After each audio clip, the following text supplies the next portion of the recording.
할렐루야.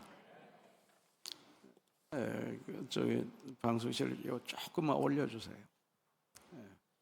방송실 조금만 올려주라고. 소리를 조금만 올려주라고. 모니터.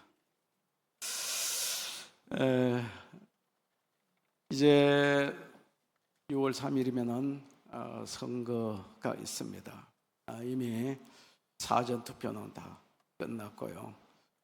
여러분, 우리 기독 신자들이 이런 선거가 다가올 때 우리는 어떻게 해야 되는가? 우리는 정말로 기도해야 될 줄로 믿습니다. 기도하고 투표장으로 갈 수 있는 여러분 되시길 바랍니다. 기도하고 나가면은 세상이 바뀔 거예요. 세상이 변화될 것입니다. 기도를 하되 우리 예수님께서 하신 기도를 해야 됩니다. 예수님께서 어떻게 기도하셨습니까? 이제 십자가가 예수님 앞으로 점점 다가오는 것을 예수님은 아시고 겟세마네 동산에 올라가셔서 땀방울이 핏방울 떨어지듯이 간절하게 기도하셨습니다. 간절하게 기도하시면서 아버지여, 아버지 뜻이라면은 이 잔이 내게서 떠나가게 하옵소서. 이 잔이라고 하는 것은 바로 십자가를 두고 한 얘기입니다. 십자가형은 2000년 전에 로마 시대에 가장 잔혹한 그런 형이었습니다. 너무너무 잔인하기 때문에 예수님이 육신을 지닌 예수님께서 그런 잔인한 그런 형을 그런 죽음을 당하고 싶지 않으셨던가 봐요. 육신을 지닌 주님이시기 때문에. 그래서 아버지여, 이 잔이 내게서 떠나가게 하옵소서 라고 기도를 하셨습니다. 그런데 예수님의 기도는 거기서 끝나지 않았어요. 거기서 끝나지 않고 그러나 내 원대로 마옵시고 아버지 원대로 하옵소서 라고 기도를 했어요. 바로 우리가 이 주님의 기도를 해야 될 줄로 믿습니다. 아버지, 나는 이 사람이 되기를 원합니다. 하나님, 이 사람이 당선되게 해 주시옵소서. 우리 기도해야 돼요. 기도하되 거기서 끝내면 반동가리 기도가 되는 거예요. 그러나 아버지요, 내가 원하는 사람이 되게 하지 마시고 아버지께서 원하는 사람이 되게 하옵소서 라고 기도해야 될 줄로 믿습니다. 예수님께서는 그렇게 기도하시고는 아버지 원하시는 바가 십자가를 지지 않는 것이 아니라 오히려 십자가에 매달려 희생의 제물로 대속의 제물로 돌아가시는 것, 이것이 바로 아버지의 뜻이라는 것을 아시고 당신의 주님의 생각을 내려놓으시고 아버지가 원하시는 대로 십자가를 향해서 스스로 뜨벅뜨벅 걸어가셔서 십자가에 달려 돌아가신 것입니다. 그렇다라면 우리도 하나님, 이 사람이 됐으면 좋겠습니다. 이 사람이 되도록 해주세요 라고 기도하지만 그러나 아버지 뜻이 아니라면 나는 내 생각을 내려놓고 아버지가 원하는 이 사람에게 투표하겠습니다 라고 이렇게 변할 수 있는, 그래서 실제로 행동에 옮겨질 수 있는 이런 기도를 한다라면 세상이 기도하는 사람에 의해서 변화되지 않겠습니까? 그런데 앞에 기도만 합니다. 하나님, 이 사람 꼭 되게 해주세요. 이번만은 아버지 원대로 하지 마시고 내 원대로 되게 해주세요. 내 원대로 되게 해주세요. 아버지 원대로 되게 하지 마시고 내 원대로 되게 해주세요 라고 한다면 이건 진짜 미숙한 사람들의 기도가 아니겠습니까? 미숙한 사람들, 유치한 사람들이 돼서 유치한 사람들이 모여가지고 유치한 사람을 뽑아놓으면은 유치한 나라가 돼서 온 세상의 사람들이 이 나라를 바라볼 때 조롱거리가 되는 나라가 되지 않겠습니까? 진정으로 기도하고 진정으로 기도대로 행동한다면은 이 세상이 주님이 바라는 세상이 될 줄로 믿습니다. 저는 여러분들이 그런 마음으로 기도하시고 그렇게 투표할 수 있는 여러분 되시기를 바랍니다. 오늘은 가정의 달의 마지막 주일이고 마지막 날입니다. 이 가정이 얼마나 중요한지 기독교에서는 5월 한 달을 가정의 달로 정해놨습니다. 가정의 달. 하나님께서 인간을 창조하시고 인간들에게 아주 귀한 것들을 선물하신데 그 중에 첫 번째로 선물하신 것이, 하나님께서 주신 것이 국가를 만들어 준 것도 아니고 교회를 만들어 주신 것도 아닙니다. 제일 먼저 주신 것이 교회가 아니고 인간에게 주신 것이 뭐예요? 가정을 만들어 주셨습니다. 가정을. 여호와 하나님께서 아담이 혼자 있는 것을 볼 때 좋지 아니하니 내가 그를 위하여 돕는 배필을 지으리라 고 이제 그 배필 아내를 짓지 않습니까? 그리고 아내를 지으시고 아담과 하와를 지으시고 그들을 향해서 이렇게 말씀하십니다. 1장 17절로 27절로 28절 한번 다 같이 읽어보겠습니다. 시작. 하나님이 자기 형상 곧 하나님의 형상대로 사람을 창조하시되 남자와 여자를 창조하시고 하나님이 그들에게 복을 주시며 하나님이 그들에게 이르시되 생육하고 번성하여 땅에 충만하라. 땅을 정복하라. 바다의 물고기와 하늘의 새와 땅에 움직이는 모든 생물을 다스리라 하시니라. 아멘. 자, 하나님께서 인간을 창조하시고 아담과 하와를 창조하시고 그들에게 축복하신 것이 뭐예요? 생육하고 번성하라 라고 축복을 해주셨어요. 하나님의 엄청난 축복을 하셨습니다. 그리고는 그들에게 사명을 맡기죠. 땅을 정복하라, 땅을 다스리라. 문화적 책임이고 사명을 맡겨주셨어요. 어쨌든 하나님께서 인간에게 제일 먼저 만들어주신, 그러니까 이것이 얼마나 귀한가 가정이. 그래서 가정을 신성한 가정이라고 얘기를 하는 것입니다. 하나님이 만들어주셨기 때문에. 예수님께서도 이 가정을 이루는 결혼에 대해서 이렇게 말씀을 하십니다. 우리 다 같이 마가복음 19장 다 같이 한번 4절로 6절을 읽어보겠습니다. 시작. 예수께서 대답하여 이르시되 사람을 지으시니가 본래 그들을 남자와 여자로 지으시고 말씀하시기를 그러므로 사람이 그 부모를 떠나서 아내에게 합하여 그 둘이 한 몸이 될지니라 하신 것을 읽지 못하였느냐. 그런즉 이제 둘이 아니요 한 몸이니 그러므로 하나님이 짝지어 주신 것을 사람이 나누지 못할지니라 하시니. 아멘. 하나님이 짝지어서 만들어진 이 가정, 이것은 너무나 신성한 가정이기 때문에 인간의 의지나 생각으로 이것을 가를 수가 없는 것이다. 여러분 동의하십니까? 사도 바울도 그렇게 얘기를 합니다. 오늘 본문 말씀해 볼 것 같으면 31절에 사람이 부모를 떠나 그의 아내와 합하여 그 둘이 한 육체가 될지니라 그 비밀이 크도다 하면서 이 가정의 소중성을 얘기했습니다. 히브리서 기자도 이렇게 얘기를 합니다. 히브리서 13장 4절 한번 읽어보겠습니다. 다 같이 시작. 모든 사람은 결혼을 귀히 여기고 침소를 더럽히지 않게 하라. 음행하는 자들과 간음하는 자들을 하나님이 심판하시리라. 결혼을 귀하게 여겨라. 하나님이 만들어주신 이 결혼이라고 하는 이 제도가 얼마나 소중하고 얼마나 귀한 것인지 너희들은 이것을 아주 귀하게 여겨야 된다라고 말씀을 하고 있습니다. 사도 바울도 계속해서 볼 것 같으면 그 바울 서신을 볼 것 같으면 이 결혼을 귀하게 여겨야 된다라는 것을 계속 강조를 하고, 특별히 만약에 결혼을 금하는 자가 있다라면 그는 이단일 것이다 라고 얘기를 합니다. 우리 디모데전서 4장 1절로 3절을 한번 읽어보겠습니다. 시작. 그러나 성령이 밝히 말씀하시기를 후일에 어떤 사람들이 믿음에서 떠나 미혹하는 영과 귀신의 가르침을 따르리라 하셨으니 자기 양심이 화인을 맞아서 외식함으로 거짓말하는 자들이라. 혼인을 금하고 어떤 음식물은 먹지 말라고 할 터이나 음식물은 하나님이 지으신 바니 믿는 자들과 진리를 아는 자들이 감사함으로 받을 것이니라. 아멘. 말세가 되면은 혼인을 금하는 사람들이 생길 것이다. 결혼하지 마라 라고 가르치는 사람들이 있을 것이고, 이건 먹지 마라 저건 먹지 마라 이런 것도 가르치는 사람이 있을 텐데, 그런 사람이 나오면 그런 사람을 또 좋다고 따라가는 사람들도 생길 것이다. 이것은 전혀 성경적이지 아니하고 이건 마귀적이고 사탄적이고 이단적인 것이다. 결혼을 금하는 사람 결혼하지 마 라고 가르치는 사람이 있다면 그 사람은 바로 이단일 것이다. 사도 바울의 얘기입니다. 여러분, 우리 마을에 큰 이단 하나 있었지 않습니까? 교주가 살아있을 때 어떻게 가르쳤어요? 결혼하지 마 그랬잖아요.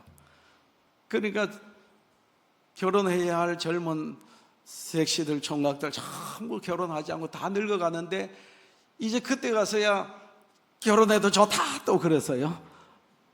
박태선이 그랬죠. 박태선 신앙촌에.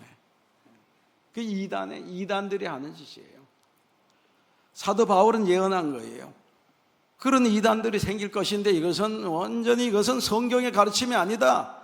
마귀 사탄이 하는 짓이다. 이단들이 하는 것이다 라고 얘기를 하고 있습니다. 뿐만 아니라 사도 바울은 이렇게 신성한 가정을 우리가 이루었으면 그것을 지켜나가야 되는데 어떻게 되느냐?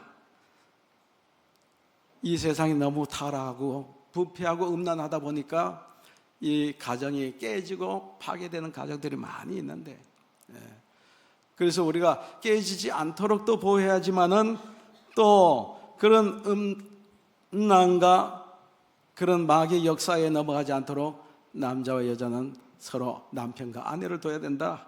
우리 다 같이 한번 고린도전서 7장 2절 말씀을 읽어보겠습니다. 7장 2절 말씀 다 같이 시작. 음행을 피하기 위하여 남자마다 자기 아내를 두고 여자마다 자기 남편을 두라. 결혼을 금하는 정도가 아니라 오히려 사도 바울은 남자는 전부 다 아내를 두고 아내는 남편을 둬라 라고 그렇게 얘기를 하고 있습니다. 물론 사도 바울은 독신으로 살았습니다. 결혼하지 않고 독신으로 살았어요. 그런데 독신으로 산 것은 그가 모든 음행한 이런 것을 피할 수 있는 능력이 있고 힘이 있어서가 아니라 그에게는 하나님께서 내리신 독신의 은사를 받았기 때문에 은사를 따라서 그렇게 살았어요. 그래서 만약에 이런 은사가 있다면 혼자 사는 것도 좋다. 남자가 옆에 오면 막 닭살이 일어난다든가, 남자를 봐도 아무 마음의 감정도 일어나지도 않고 감동도 없고, 그렇다면 아마 독신의 은사를 받았을 가능성이 굉장히 많아요. 그런 사람이 아니라면은 모두가 남자마다 아내를 두고 여자마다 남편을 둬라 라고 얘기를 하고 있습니다. 한마디로 결혼하라는 얘기죠. 결혼으로 끝나는 것이 아니라 그 결혼한 가정을 지키기 위해서 어떻게 해야 되느냐? 7장 5절을 한번 읽어보겠습니다. 고린도전서 7장 5절 다 같이 시작. 서로 분방하지 말라. 다만 기도할 틈을 얻기 위하여 합의상 얼마 동안은 하되 다시 합하라. 이는 너희가 절제 못함으로 말미암아 사탄이 너희를 시험하지 못하게 하려 함이라. 분방하지 마라. 즉 사탄에게 기회를 주지 마라. 떨어져 있지 마라. 떨어져 있다 할지라도 부부가 합의하에 잠시 떨어질 수도 있지만은 그러나 계속 떨어 있지 마라. 반드시 사탄이 틈탄다. 그러니까 사탄이 틈탈 기회를 주지 마라 라고 이렇게 얘기를 합니다. 계속해서 보면은 7장 3절에는 이렇게 말하고 있어요. 고린도전서 7장 3절 시작. 남편은 그 아내에 대한 의무를 다하고 아내도 그 남편에게 그렇게 할지라. 여기 의무가 뭡니까? 이건 성생활의 의무를 말하는 거예요. 남편은 남편으로서의 의무가 있고 아내는 아내로서의 감당해야 할 의무가 있으니까 이 의무를 다 하라. 성경에는 별게 다 기록이 되어 있어요. 그래서 성경을 위대한 성서라고 얘기를 하는 사람도 있어요. 우리 또 한번 고린도전서 7장 4절 말씀을 한번 읽어보겠습니다. 7장 4절 다 같이 시작. 아내는 자기 몸을 주장하지 못하고 오직 그 남편이 하며 남편도 그와 같이 자기 몸을 주장하지 못하고 오직 그 아내가 하나니. 내 몸이라고 내 마음대로 하지 마라. 결혼했으면 남편의 몸은 아내가, 아내의 몸은 남편이 주장하는 것이지 내가 내 몸이라고 내 마음대로 주장해서는 안 된다. 그러니까 상대를 생각하라는 얘기죠. 여러분, 아가페 사랑은 어떤 사랑입니까? 자기의 유익을 구치 아니하고 상대방의 유익을 구하는 것이 바로 아가페 사랑입니다. 어떤 이런 것으로서 우리가 하나님이 지어주신 가정을 지켜나가는 것이 너무너무 소중한 것이고, 그리고 하나님이 지어주신 이 가정을 행복한 가정으로 만들어야 할 것은 또 우리의 책임이고 의무이기도 한 것입니다. 그래서 오늘 본문 성경 말씀해 볼 것 같으면은 오늘 에베소 5장 22절에서 6장까지 볼 것 같으면은 가정을 구성하고 있는 구성원들이 가정에서 어떤 윤리로 살아야 되고 어떤 책임과 의무를 다해야 되는가라는 것을 기록을 하고 있습니다. 그래서 22절에 보면 아내들아, 또 25절에 보면 남편들아, 6장 1절에 보면 자녀들아 부모를 공경하라, 6장 4절에 보면 부모들은 자녀를 노엽게 하지 마라, 종들은 이렇게 하라, 상전은 이렇게 하라. 이렇게 각자에게 구성원들이 지켜야 할 윤리가 있고 의무가 있고 책임이 있는데 그것을 다 해야 된다. 그런데 이 말씀을 하시기 바로 직전에 아주 중요한 말씀을 하고 있습니다. 고린도전서가 아니라 에베소 오늘 본문 말씀 바로 앞에 5장 18절 우리 다 같이 한번 읽어봅니다.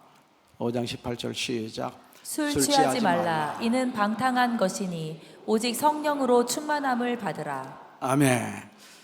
여러분, 성령 충만히 받으시기를 주의 이름으로 축원합니다. 성령 충만히 받으라 하고는 바로 이어지는 말씀이 바로 아내들아, 남편들아, 자녀들아, 부모들아 라고 나가고 있습니다. 그러니까 성령 충만함이 나타나야 할 최초의 장소가 어디라는 얘기입니까? 네가 성령 충만히 받았으면 그 성령 충만을 나타내야 할 장소가, 최초로 나타나야 할 장소는 교회가 아니고 기도원이 아니고 어디라고요? 가정이다. 네가 성령 충만 받아가지고 그 성령 충만한 모습이 먼저 드러나야 할 곳은 가정이다. 가정에서 성령 충만한 모습을 드러내야 되는데 가정 중에서도 부부 사이에서 관계 속에서 충만한 모습이 드러나야 된다. 부부 중에서도 첫째가 아내들아 라고 얘기를 하고 있습니다. 성령 충만한 아내는 어떤 윤리를 지켜야 되느냐? 어떻게 아내는 남편에게 복종하라 했습니다. 뭐 하라고요? 복종하라. 다 같이 한번 에베소 5장 22절 읽어보겠습니다. 시작. 아내들이여 자기 남편에게 복종하기를 주께 하듯 하라. 주님께 복종하듯이 아내들은 남편에게 복종해야 된다. 여러분 동의하십니까? 기분이 살짝 나쁘려고 합니까? 고리따분한 봉건적인 그런 얘기를 지금 이 시대가 어느 시대인데 그런 말씀을 하시는가라고 마음속에서 은근히 반감이 일어날지 모르겠는데, 이거는 저의 얘기가 아니고 저는 성경에 기록된 대로 말씀을 하는 것입니다. 이것은 진리이기 때문에, 옛날엔 통했는지 모르지만 지금은 안 통한다면 그건 진리가 아닙니다. 2000년 전에 선포되었던 말씀, 지금도 선포되어야 되고 앞으로도 선포되어야 되고, 그리고 2000년 전에 적용되었던 말씀 지금도 적용되어야 할 말씀이기 때문에 변함이 없기 때문에, 그러니까 진리라고 하는 거예요.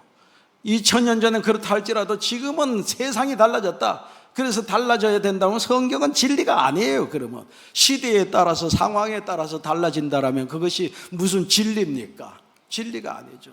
그렇다면 우리가 성경을 들고 다닐 필요도 없고 이걸 강론할 필요도 없으면 진리도 아닌데 왜 지금 고리따분하고 하긴 몇천 년 전에 기록된 이 말씀을 읽어야 되느냐, 이렇게 되는 것이고, 그렇다면 우리가 여기 앉아 있을 이유도 없는 것입니다. 이 말씀은 하나님의 말씀이고 시대가 변하고 상황이 변하고 세월이 바뀌었다 할지라도 변함없이 선포되어야 할 말씀이고 변함없이 적용되어야 할 말씀이기 때문에, 진리이기 때문에 오늘 이 말씀을 선포하는 것입니다. 저를 탓하지 마세요. 아내들이여 남편에게 복종하라. 아내들이 더 크게 아멘 하면 참 예쁠 것 같아요. 복종해야 할 이유를 한번 성경은 그 뒤에 계속 설명을 하고 있습니다. 23절 말씀 다 같이 한번 읽어보겠습니다. 23절 시작. 이는 남편이 아내의 머리됨이 그리스도께서 교회의 머리됨과 같음이니 그가 바로 몸의 구주시니라. 예, 남편은 아내의 뭐라고 그랬어요? 남편은 아내의 머리고 또 아내는 남편의 몸이라고 얘기를 하고 있습니다. 비유를 들어가면서 말씀을 하고 있습니다. 예수님께서 그리스도께서 교회의 머리가 되고 교회는 그리스도의 머리 되시는 그리스도의 몸이기 때문에, 그래서 몸된 교회, 몸된 교회라고 하는 것은 바로 교회가 그리스도의 몸이란 뜻입니다. 그래서 몸된 교회라고 하는 거예요. 물론 내가 지체니까 교회가 몸일 수도 있지만은 그리스도의 몸이라는 얘기입니다. 그리스도의 몸된 교회가 머리 되시는 그리스도에게 복종하듯이 아내들은 머리가 아니라 몸이기 때문에 머리인 남편에게 복종해야 된다라고 그렇게 말씀을 하고 있어요. 하나님의 창조 질서상 아내들은 남편에게 복종해야 된다. 고린도전서 한번 봅시다. 고린도전서 11장 7절로 9절 말씀, 고전 11장 7절로 9절 다 같이 읽겠습니다. 시작. 남자는 하나님의 형상과 영광이니 그 머리를 마땅히 가리지 않거니와 여자는 남자의 영광이니라. 남자가 여자에게서 난 것이 아니요 여자가 남자에게서 났으며 또 남자가 여자를 위하여 지음을 받지 아니하고 여자가 남자를 위하여 지음을 받은 것이니. 그렇죠? 네. 무슨 얘기입니까? 남자가 먼저 지음을 받아 하나님께서 인간을 창조하실 때 남자를 먼저 창조하셨다. 여자를 먼저 창조한 것이 아니고 남자를 하나님이 먼저 창조하셨다.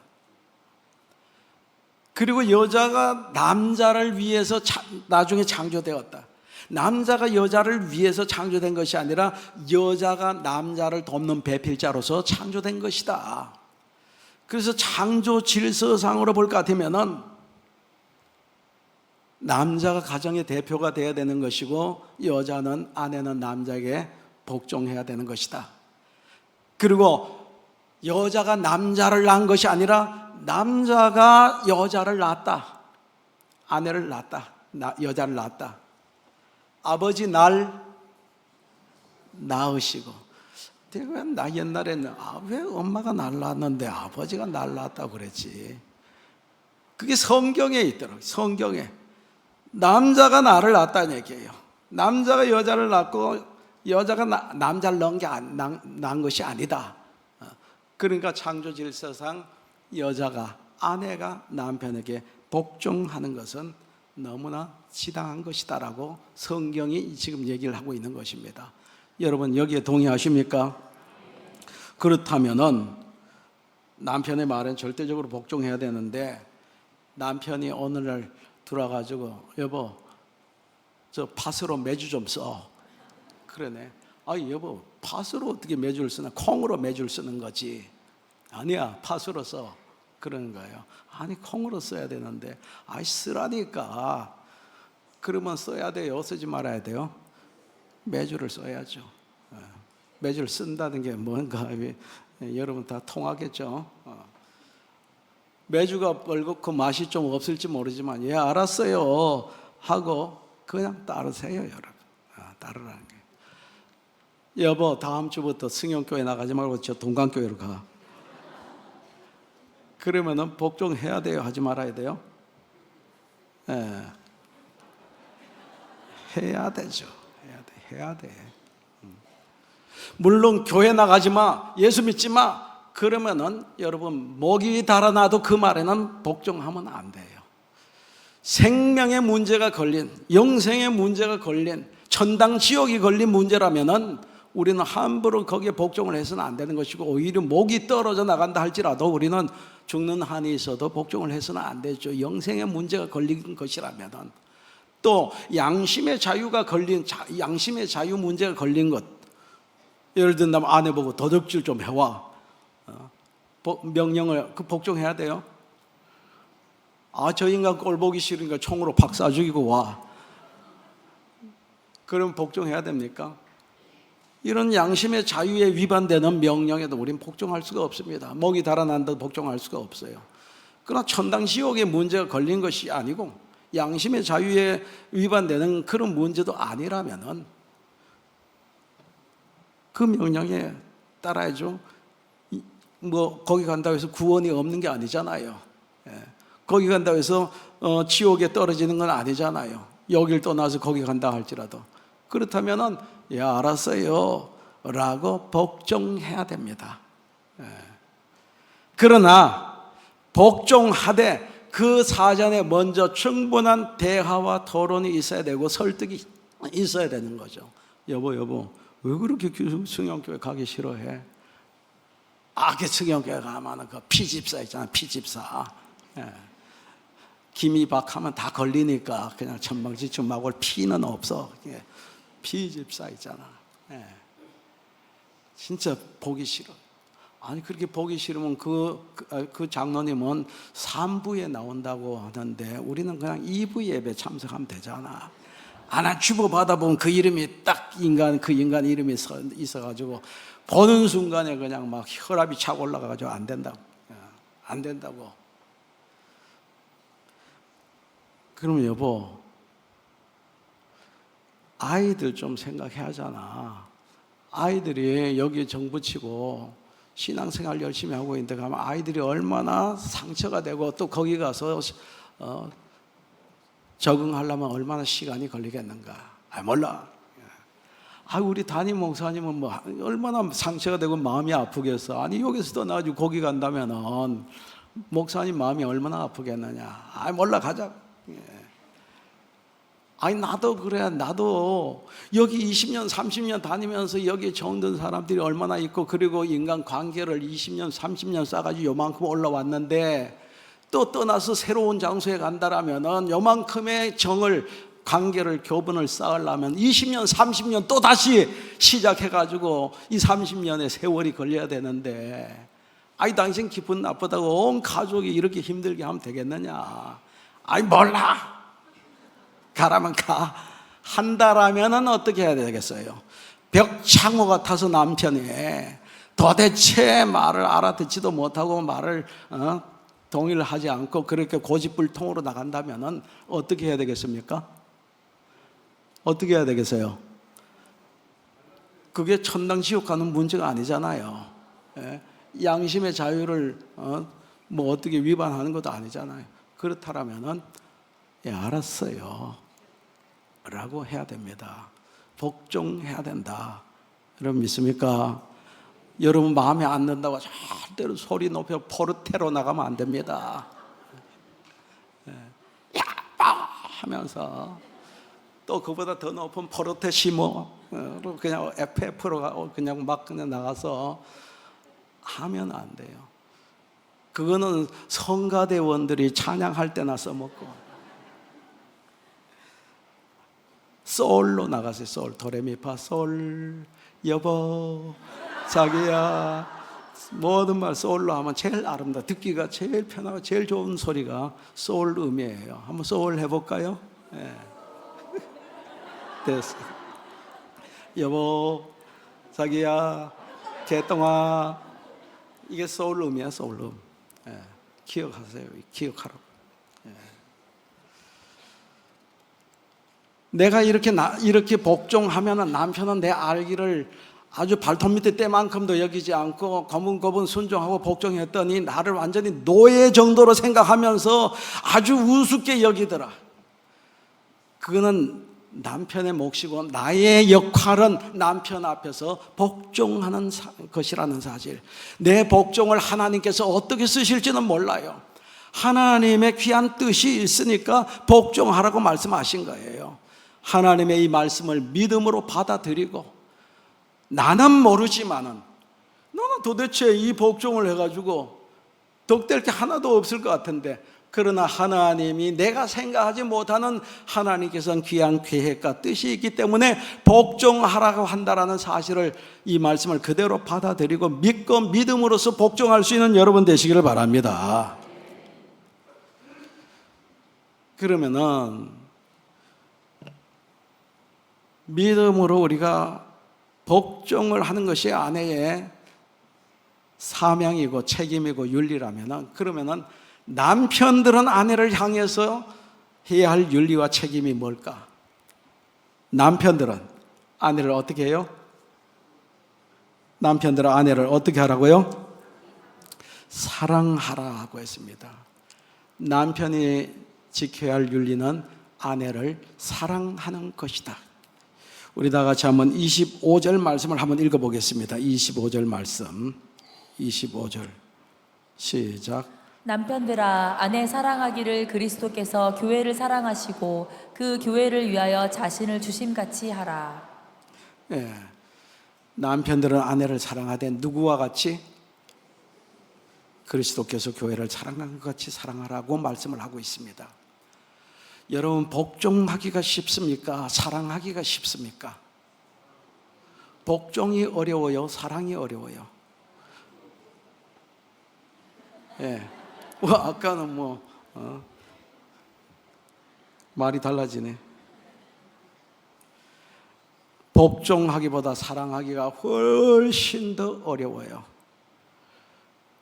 왜냐하면 주님이 요구하시는 이 사랑의 수준은 주님께서 교회를 사랑하셔서 자기 자신을 내주신 것 같이 십자가의 죽으심으로써 나를 사랑하시되 죽기까지 이렇게 사랑한 것 같이 너희도 네 아내를 위해서 희생적인 자기를 죽음에 던질 정도로 이렇게 사랑하라. 우리 성령교회 남편들이 아내를 이렇게 사랑하시겠습니까? 이 사랑이 무슨 사랑이라고 그래요? 아가페 사랑이다라고 합니다. 그러니까 사랑의 기준이, 요구한 사랑의 기준이 너무 높기 때문에 우리가 이 사랑을 실천하기가 복종하기보다도 훨씬 더 어렵다는 얘기입니다.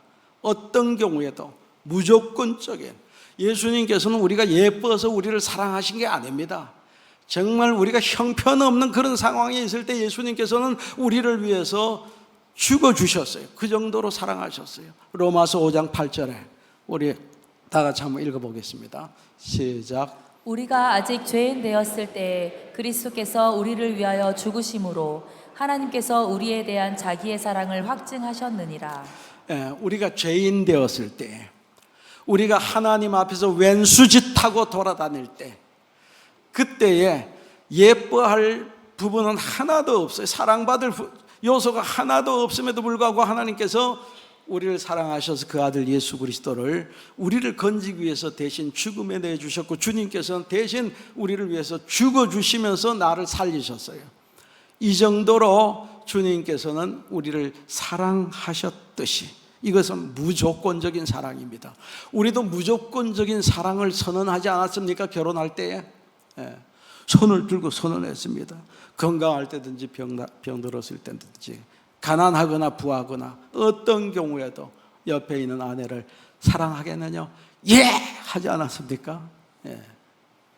이건 뭔 얘기입니까? 어떤 경우에도 무조건, 조건 따지지 않고 상황 따지지 않고 사랑하겠습니다라고 서약했는데, 이 서약 여러분 지킬 수 있기를 바랍니다. 하나님께서 우리를 사랑하신 사랑이 바로 무조건적인 사랑이에요. 그래서 이 사랑으로 말미암아 우리가 하나님의 자녀가 되지 않았습니까? 하나님의 자녀가 될 만한 어떤 조건이 있었습니까? 우리는 전적으로 부패하고 전적으로 타락한 그런 인간이지 않습니까? 칼빈의 5대 강령에 보면 첫째가 인간의 전적 타락이에요. 전적 부패.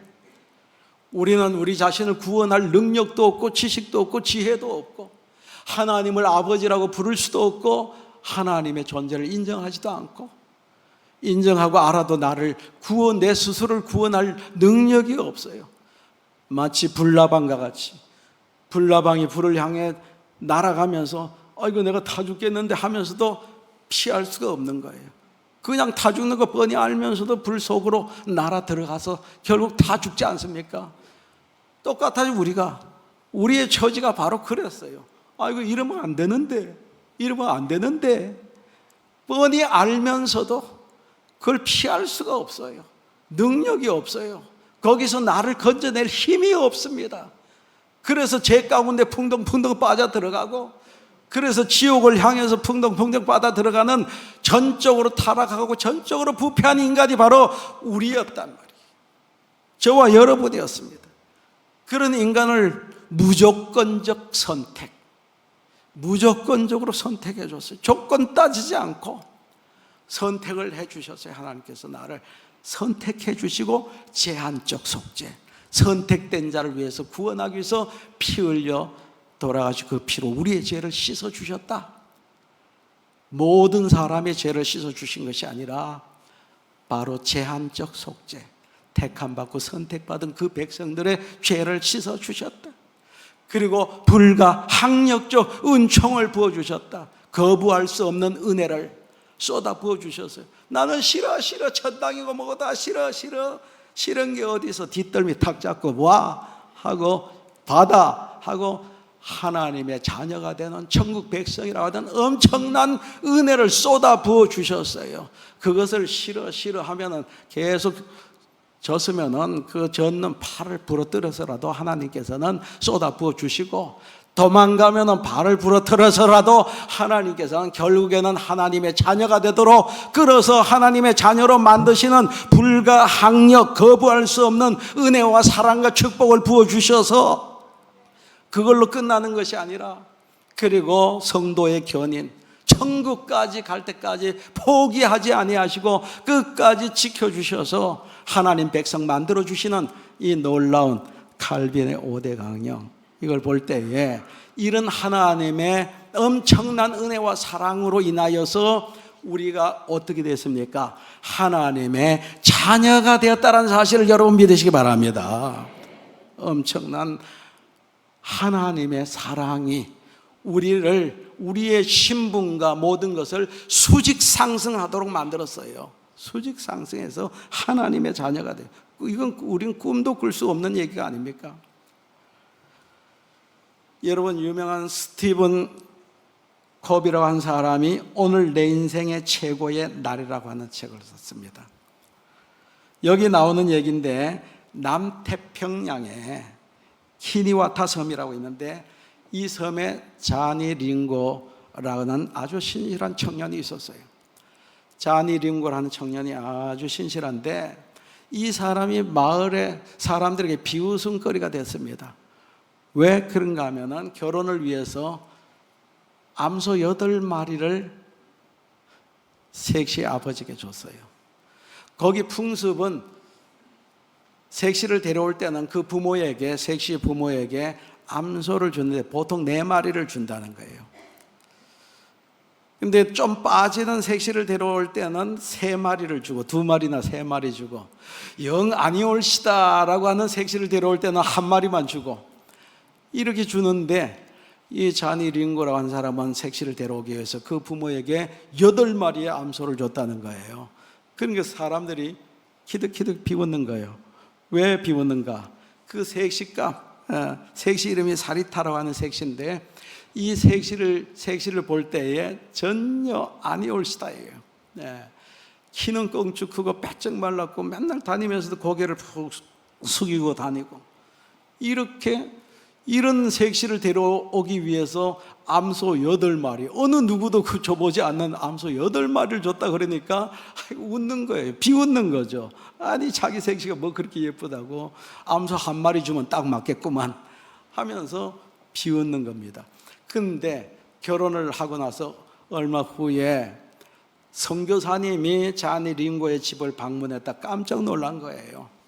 왜 깜짝 놀랐는가 하면은, 그 색시가, 암소 8마리를 주고 데려온 그 색시가 얼마나 예쁜지, 눈에서는 반짝반짝 빛이 나고 얼굴에는 환한 웃음이 있고 걸음걸이에는 얼마나 힘이 넘치고, 그 너무너무 달라진 거예요. 너무너무 예쁜 거예요.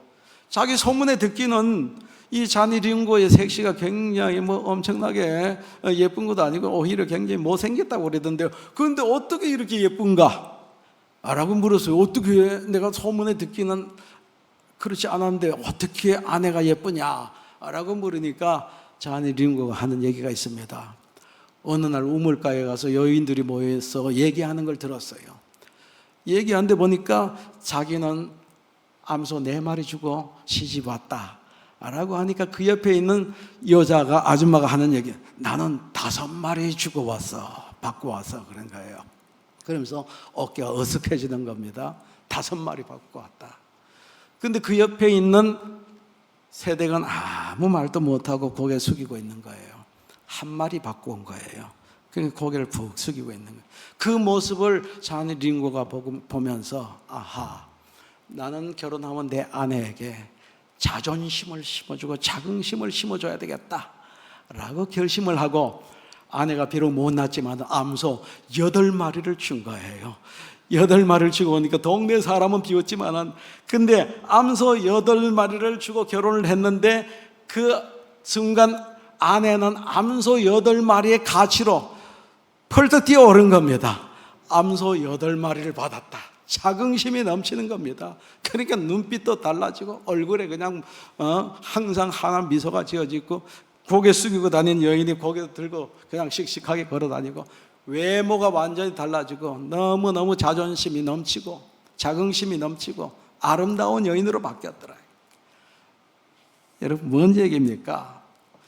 정말 우리가 가치 있는 눈으로 정말 가치 있다라고 그렇게 봐주고, 또 푸근한 마음으로 우리가 감싸줄 때 우리의 아내는 모습이 달라지게 될 줄로 믿습니다. 예수님께서 바로 그렇게 우리를 봐줬잖아요. 우리가 어느 구석에 예쁜 모습이 있습니까? 근데 예쁘게 봐주셨고, 사랑받을 만한 요소가 없음에도 주님께서는 우리를 사랑해 주셨습니다.